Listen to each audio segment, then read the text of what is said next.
सतगुरु बंदी छोड़ कबीर साहिब की जय हो। सतगुरु मदनपति साहिब की जय हो। सतगुरु वैराग साहिब की जय हो।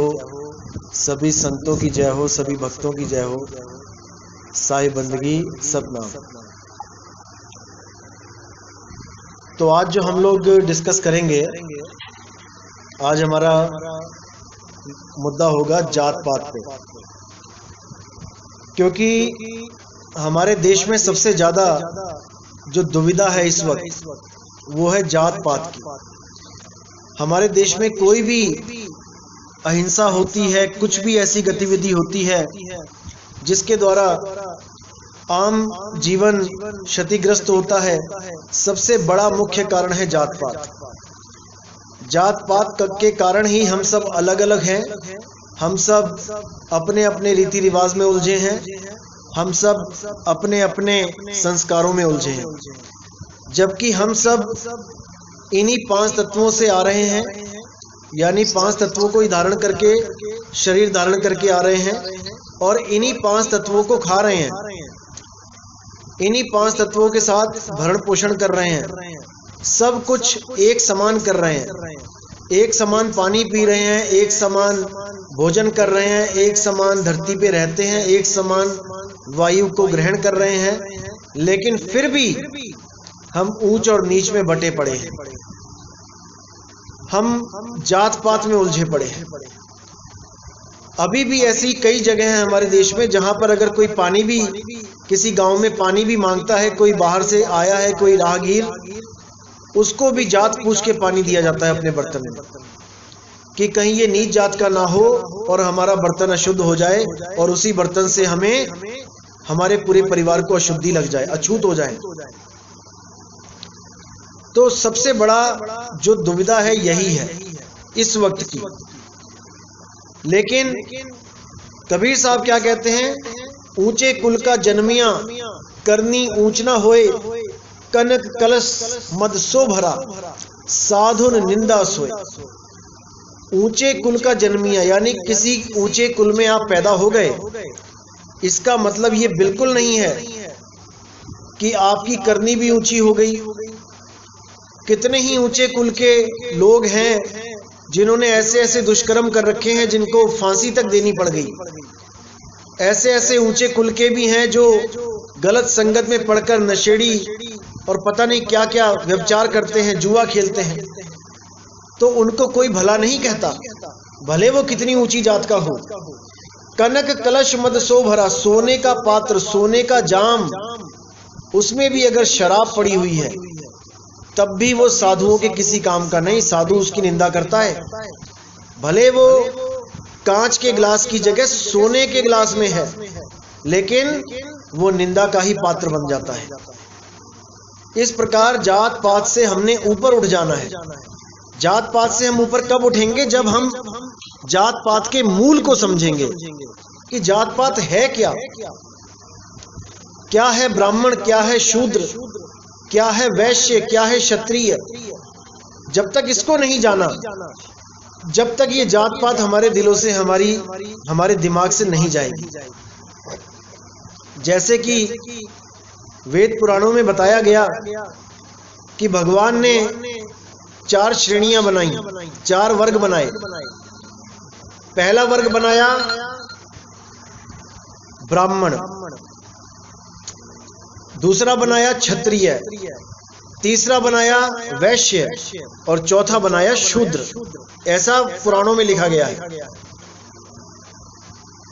तो अब वहां ये बताने की, ये समझाने की, ये लिखने की क्या जरूरत थी, ये सांकेतिक ज्ञान था। ये कोई अलग अलग जातें नहीं बनाई गई कि कोई ब्राह्मण बन गया, कोई शूद्र बन गया, कोई वैश्य बन गया। ये आपकी ही काया का एक स्ट्रक्चर का गुण बताया गया कि ब्रह्म जाने सो ब्राह्मण कहिए, पिंड जाने सो पंडित। जो ब्रह्म को जानता है वो ब्राह्मण है। ये आपका सिर का जो हिस्सा है ये ब्रह्म को जान सकता है। आपका विवेक, आपकी बुद्धि, आपकी सोच समझ नीचे के स्तर के ज्ञान को छोड़ के ऊपर के स्तर के ज्ञान को पकड़ के ब्रह्म अवस्था को प्राप्त हो सकते हैं। इसलिए इसको ब्राह्मण बोला गया। ब्रह्म भी क्या, पार ब्रह्म को प्राप्त कर सकते हैं। तो ब्राह्मण के नीचे क्या बोला गया? क्षत्रिय। आपके कंधे, आपकी भुजाएं, ये क्षत्रिय हैं।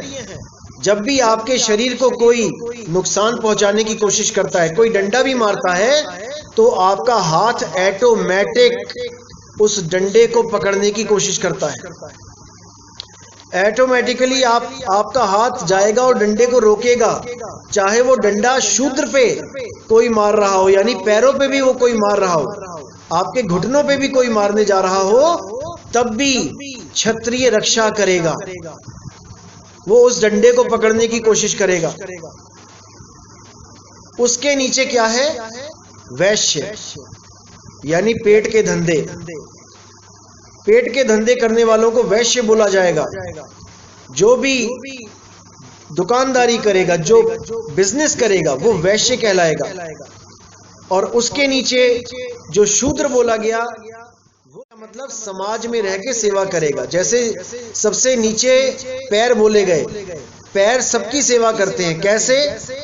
पैर ब्राह्मण को भी ढो रहा है, क्षत्रिय को भी ढो रहा है, और वैश्य को भी ढो रहा है। ब्राह्मण, क्षत्रिय, वैश्य कहीं भी जाना चाहता है तो वो पैरों के सहारे ही जाएगा, वो पैरों के सहारे ही यहीं कहीं जाएगा। और समाज में कौन है जो कुछ भी नहीं कर सकता? जैसे समाज में जो ज्ञानी पुरुष हैं उनको ब्राह्मण बोल दिया गया। ये नहीं कि ब्राह्मण का पुत्र ब्राह्मण, ऐसा बिल्कुल नहीं। असली ब्राह्मण वो है जो ज्ञानी है। रविदास जी महाराज असली ब्राह्मण है, कबीर साहब असली ब्राह्मण है, नानक साहब असली ब्राह्मण है। और बाकी जो आपको भ्रम में डाल रहे हैं वो ब्राह्मण नहीं है, वो ब्राह्मण नहीं है। तो असली ब्राह्मण समाज में ज्ञान बांटेगा, जिसको प्राप्त करके आपकी उन्नति होगी। उसके बाद क्षत्रिय कौन है? जो सीमा पे खड़ा है, जो आपकी रक्षा कर रहा है। उसमें यह नहीं कि केवल राजपूत या केवल ठाकुर लोग क्षत्रिय हैं, ऐसा नहीं है। अगर कोई हरिजनों का लड़का भी फौज में भर्ती हो जाता है और वो रिवॉल्वर लेके, बंदूक लेके, कृपान लेके, तलवार लेके अगर वो बॉर्डर पे खड़ा है तो वो क्षत्रिय है, वो सोल्जर है, वो हरिजन नहीं है वहां पे। तो वो आपकी रक्षा कर रहा है, ये देखे बिना कि मेरी जात क्या है, मेरी पात क्या है। उसके बाद जो वैश्य है वो क्या है? जो दिमाग वाले इंसान है, जो धंधा करना जानते हैं, 2 से 4, 4 से 8 करना जानते हैं, जो बिजनेसमैन है, वो असल में वैश्य है। चाहे वो कोई हरिजन ही क्यों ना हो, जूते की दुकान खोल के बैठा है, वो भी एक तरह का वैश्य ही है, वो भी 2 से 4 ही कर रहा है। तो जो भी बिजनेस कर रहा है वो वैश्य है। और जो कुछ भी नहीं कर पाता है, कुछ भी करने के लायक नहीं है, तीनों गुण जिसमें नहीं है, वो अपने देश की सेवा अगर अपने सुकर्म से ही करता है, यानी कोई भी ऐसा कर्म कर रहा है जिससे देश की सेवा हो रही, समाज की सेवा हो रही है, उसको उस कैटेगरी में डाल दिया। जैसे कि आपने देखा कि जो कुछ भी नहीं, जो पढ़े लिखे भी नहीं है, कुछ भी नहीं कर रहे हैं, वो हमारे यहाँ समाज की सफाई कर रहे हैं। तो सफाई करने में क्या है? वो देश की सेवा कर रहे हैं, साफ सफाई कर रहे हैं, समाज की सफाई कर रहे हैं, बिल्डिंगों की सफाई कर रहे हैं, उनको भी उस कैटेगरी में डाल दिया है। तो ऐसे ही जात और पात बने कर्मों के अनुसार। जो भी हम कर्म करते हैं उसके अनुसार ही हमारी जात बना दी गई। कई लोग पूछते हैं आपकी जात क्या है जी? हम लोहार हैं, हम सुनियार हैं, हम बाणिये हैं, हम कुम्हार हैं, हम तरखान हैं, हम जाट हैं। ये सब कर्मों के अनुसार ही जात पात बना दी गई, जबकि जात पात का तो कोई रोल ही नहीं था। हम सब एक परमात्मा की संतान, हम सब एक ही रास्ते से इस दुनिया में आए हैं, हम सब एक ही मालिक को ढूंढ रहे हैं, हम सब एक ही समाज में रहते हैं, फिर भी हम अलग अलग हैं, केवल और केवल 52 अक्षरों की वजह से। इन 52 अक्षरों की वजह से ही हमारी जात पात के, हमारे धर्मों के नाम रखे गए। अगर ये 52 अक्षर ना होते तो कोई जात नहीं होती, कोई धर्म नहीं होता। जैसे आज किसी कुत्ते, बिल्ली, हाथी, घोड़े का कोई धर्म नहीं है, वो वही काम कर रहा है जो सतयुग से लेके, द्वापर से लेके, त्रेता से लेके कलयुग तक करता आ रहा है। वही गाय, वही आज तक घास चर रही है जो सतयुग, द्वापर, त्रेता में भी चल रही थी। हर कर्म वो वही करते आ रहे हैं जो उनके गुणों के हिसाब से, उनके प्रकृति के हिसाब से उनको सौंपे गए थे। केवल ये एक आदमी ही ऐसा है जो आया तो बिना नाम के था, आया बिना जात पात के था, आया बिना धर्म के था, लेकिन आते ही उसने यहाँ पे अलग जात, अलग पात, अलग धर्म बना के रख दिए, केवल और केवल 52 अक्षरों की वजह से। अब अगर जात पात से निकलना है तो सबसे पहले आपको यह जानना पड़ेगा कि जात पात का मूल क्या है, जात पात धर्म का मूल क्या है, ये धर्मों के नाम कैसे बने हैं। ये 52 अक्षरों से बने हैं। जैसे ही 52 अक्षरों से न्यारे हो जाओगे, सारे धर्म, सारे जात, सारे पात से न्यारे हो जाओगे। इसीलिए साहिब ने बार बार समझाने की कोशिश करी कि 52 आखर लोकत्रय, सब कुछ इन्हीं माही। जितनी भी दुनिया में जितने भी नाम हैं, ये सब 52 अक्षरों के द्वारा बने हैं।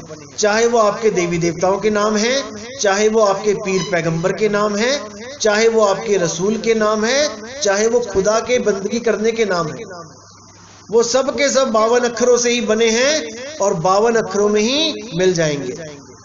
इसलिए बोल दिया 52 अक्षर लोकत्रय, सब कुछ इन्हीं माही, ये आखर खिर जाएंगे, वो आखर इनमें नहीं। ये सब अक्षर एक दिन खिर जाएंगे, ये खत्म हो जाएंगे, लेकिन वो आखर, वो इनमें नहीं है। वो आखर क्या है? वो आदि अक्षर है।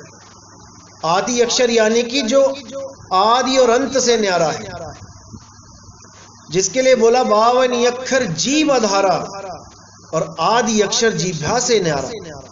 ताही को सत सुमिरन कहिए, और सिमर सिमर नर उतरो पारो। जब तक 52 अक्षरों का खेल समझ में नहीं आया, जब तक ये बात नहीं बनने वाली। और इन्हीं 52 अक्षरों के द्वारा ही सारा जगत बनता है। ये भी गुप्त भेद है, आगे खोला जाएगा। ये काया भी 52 का ही खेल है। इस काया में अलग अलग जगह पे अलग अलग अक्षर विराजमान हैं। इसी प्रकार, इसीलिए सारे के सारे संतों ने इस काया के अंदर ही उस परम अक्षर की खोज करी जो काया में नहीं था, जो विदेही था, जो देह से न्यारा था, लेकिन भेद ना होने के कारण सब के सब इसी काया में उलझ के रह गए।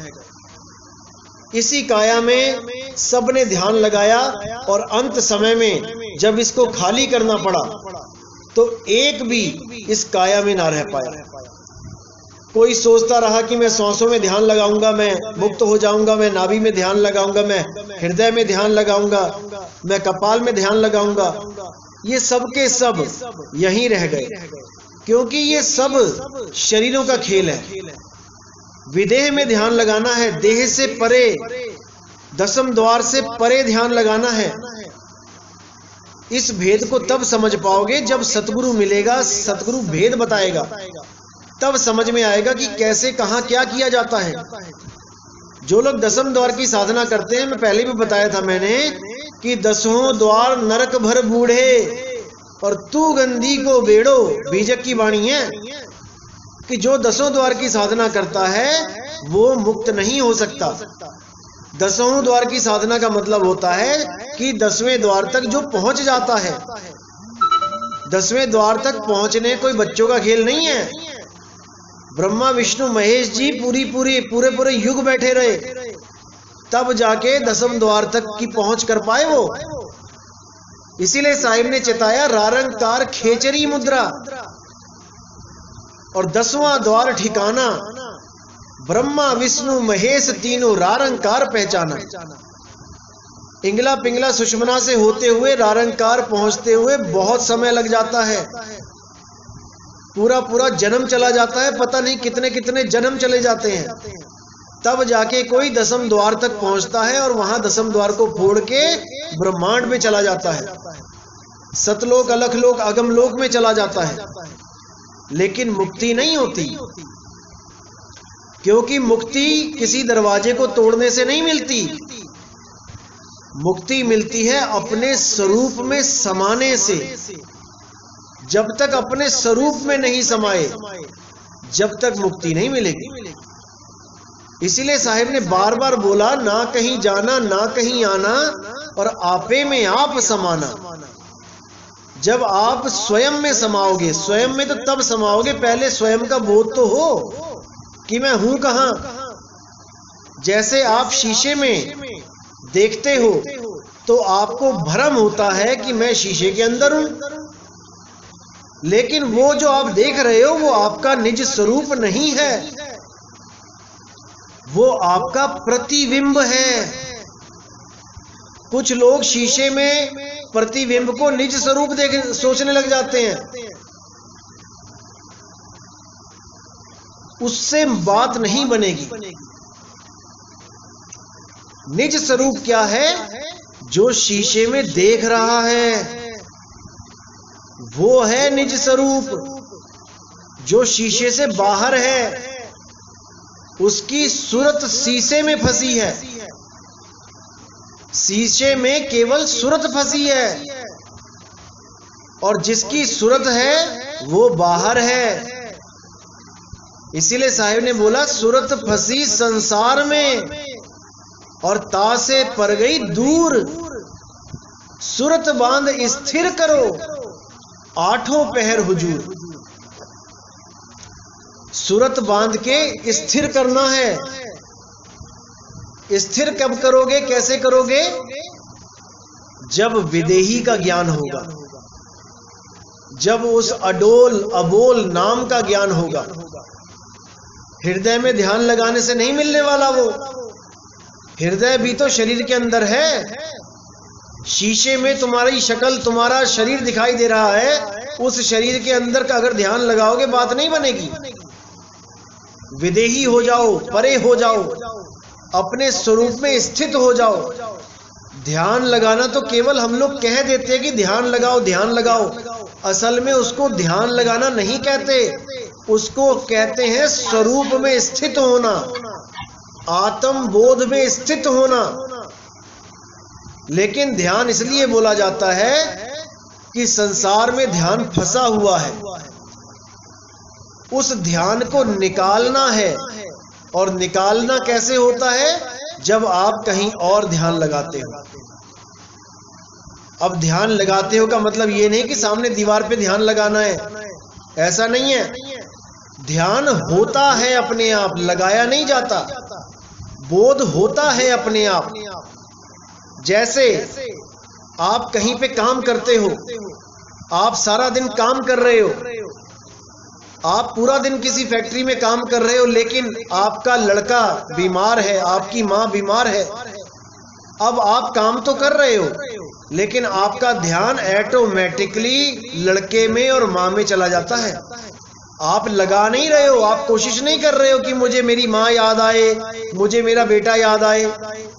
ऑटोमेटिक हो रहा है, वो अपने आप हो रहा है। लेकिन बोलचाल की भाषा में कह देते हैं कि ध्यान लगाओ।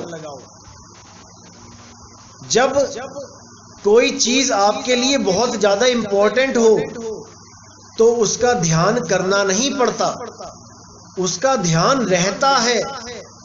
और जब कोई चीज इंपॉर्टेंट ना हो तब आप क्या कहते हो? ओहो, मेरे ध्यान से निकल गई, ये बात मेरे ध्यान से निकल गई।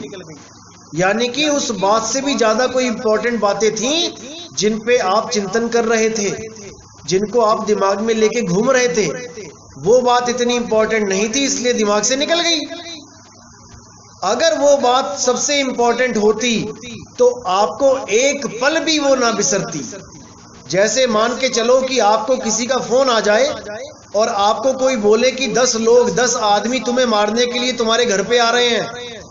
अब तुम्हें बोध हो गया कि 10 लोग मुझे मारने आ रहे हैं। अब तुम्हें याद नहीं करना पड़ेगा कि मुझे फोन आया था, 10 लोग मुझे मारने आएंगे, ये बोला गया था। ऐसा नहीं है। अब तुम्हारे गले से भी खाना नीचे नहीं उतरेगा, अब तुम्हारे गले से पानी नीचे नहीं उतरेगा। अब तुम बाथरूम में जाओगे, बेडरूम में जाओगे, कहीं भी जाओगे, तुम्हें एक ही चीज याद आएगी कि 10 लोग आने वाले हैं, पता नहीं कब पहुंच जाए, मैं क्या करूं, कहां जाऊं। इसको कहते हैं बोध हो जाना। अब ये भूल नहीं सकते आप। इसी प्रकार अगर परमात्मा से आपको सच्चा प्रेम है, सच्ची लगन है, और आप परमात्मा को सच में पाना चाहते हो, तो जब उसका भेद मिल जाता है, आपकी सूरत 24 घंटे उसको याद करती है। याद करने का मतलब उसको भूल ही नहीं पाती। उसकी सूरत में 24 घंटे आपका परमात्मा रहेगा, अगर आपको सच में लगन लगी है तो। लेकिन अगर लगन सच्ची ना हो तो आपको लगानी पड़ती है। इसीलिए साहिब ने बोला, गुरु से लगन कठिन है भाई, और लगन लगे बिन काज न सरी है, जीव प्रलय हुई जाई। लगन बहुत मुश्किल है, बहुत मुश्किल है लगानी। उसके लिए तो तड़प होनी चाहिए। परमात्मा को याद करके आपकी आंखों से आंसू निकल जाने चाहिए, तब तो लगन जानो की लगी हुई है। केवल सत्संग सुन लिया, बातें कर ली परमात्मा की, हंसी ठिठोले कर लिए, बहसबाजी कर ली ग्रुपों में, उससे कुछ नहीं होने वाला। परमात्मा को पाना है तो बहसबाजी छोड़ के केवल उस मालिक को याद करो, उस परमात्मा को याद करो। वो आपके अंग संग है, वो हमेशा हमेशा इंतजार में है कि तुम याद तो करो। और जैसे ही आप याद करना शुरू करते हो, वो याद का जो उल्टा दया, वो दया करना शुरू कर देता है। उसके बाद ऐसी लगन लगती है कि फिर उसके अलावा कुछ याद नहीं रहता। फिर तो आपको कमला कहने लग जाएंगे लोग, कमला हो गया ये पागल हो गया। तो इसीलिए बहुत इंपॉर्टेंट है कि पहले लगन होनी चाहिए, प्रीत होनी चाहिए, प्रेम होना चाहिए। मौत को 24 घंटे याद रखना चाहिए कि मृत्यु कभी भी आ सकती है। जब मौत को 24 घंटे याद करना शुरू करोगे, तब अपने आप इस मौत से बचने का भी जरिया ढूंढ लोगे गुरु की दया से। तो बहुत जरूरी है सबसे पहले लगन लगे, उसके बाद भेद मिले, और फिर भक्ति हो गई। सारी बहस, सारे पंगों से दूर हो जाओ, केवल मालिक को याद करो, 24 घंटे परमात्मा में रम जाओ। सूरत बांध स्थिर करो, 8 पहर हुजूर। जब दिन में याद करना शुरू करोगे, 24 घंटे याद होना शुरू हो जाएगा, रात में भी याद करने लग जाओगे। जब दिन में लगन लग जाती है तो रात में भी, सपनों में भी आपको परमात्मा याद रहेगा। सपने में भी कोई गलत दृश्य दिखेगा तो आपको बोध हो जाएगा कि ये गलत काम है भाई, ये नहीं करूंगा मैं। अगर सपने में भी कोई जर्दा, मीट, मांस, अंडा, शराब तुम्हारे मुंह में डालने लगेगा सपने में भी, तब भी आप उसको साफ कह दोगे, ना भाई मैं नहीं खाता।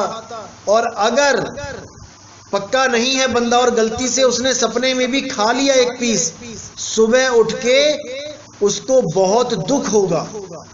सुबह उठ के वो बहुत ज्यादा पछताएगा कि मैंने सपने में भी ये क्यों खा लिया, मैंने सपने में भी ये गलत काम क्यों कर दिया। ऐसी अवस्था जब बन जाएगी तब समझ लेना अब परमात्मा दूर नहीं है। तो इसको अच्छी तरह समझना है, पूरा विवेक लगा के हर चीज को समझना है। तो आज का सत्संग यही समाप्त करेंगे। बोले सतगुरु बंदी छोड़ कबीर साहिब की जय हो। साहिब बंदगी सतना।